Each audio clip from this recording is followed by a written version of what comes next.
السلام علیکم ورحمۃ اللہ وبرکاتہ۔ خوش آمدید کہتا ہوں اپنے اس چینل پر، اور اللہ سے دعا کرتا ہوں کہ اللہ تعالیٰ سب کو اپنے حفظ و امان میں رکھے۔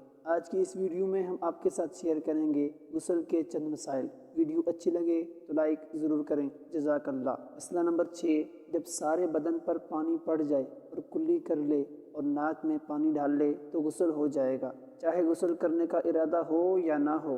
اور اگر پانی برستے میں باہر کھڑے ہو گئے یا ندی وغیرہ میں گر پڑے اور سب بدن بھیگ گیا اور کلی بھی کر لی، ناک میں بھی پانی ڈال دیا تو غسل ہو گیا۔ مسئلہ نمبر 7، اگر بدن میں بال برابر بھی کوئی جگہ سوکھی رہ گئی تو غسل نہ ہوگا۔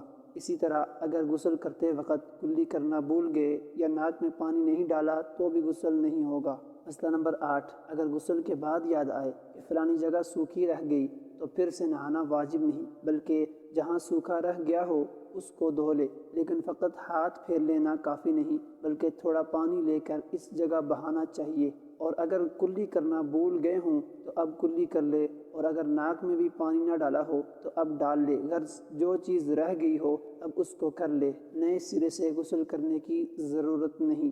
مسئلہ نمبر 9، اگر کسی بیماری کی وجہ سے سر پر پانی ڈالنے سے نقصان ہو تو سر چھوڑ کر سارا بدن دھو لے، تب بھی غسل درست ہے، لیکن جب ٹھیک ہو جائے تو اب سر دھو ڈالے، پھر سے نہانے کی ضرورت نہیں۔ مسئلہ نمبر 10، اگر لڑکیوں کے ناخن میں آٹا لگ کر سوکھ گیا اور اس کے نیچے پانی نہیں پہنچا تو غسل نہیں ہوا، جب یاد آئے اور آٹا دیکھے تو آٹا چھڑا کر پانی ڈال لے، اور اگر پانی پہنچانے سے پہلے کوئی نماز پڑھ لی تو اس کو لوٹا لے۔ مسئلہ نمبر 11، ہاتھ پیر پھٹ گئے اور اس میں کوئی دوا بھر لی تو اس کے اوپر سے پانی بہا لینا درست ہے۔ یہ تھی آج کی چھوٹی سی ویڈیو، امید کرتا ہوں ضرور پسند آئی ہوگی۔ اگر پسند آئی ہو تو چینل کو ضرور سبسکرائب کر دیں تاکہ اسی طرح کی اسلامک ویڈیوز کا نوٹیفیکیشن سب سے پہلے آپ حاصل کر سکیں۔ اپنا بہت سارا خیال رکھیے گا، ملتے ہیں نیکسٹ ویڈیو میں، تب تک کے لیے اللہ نگہبان۔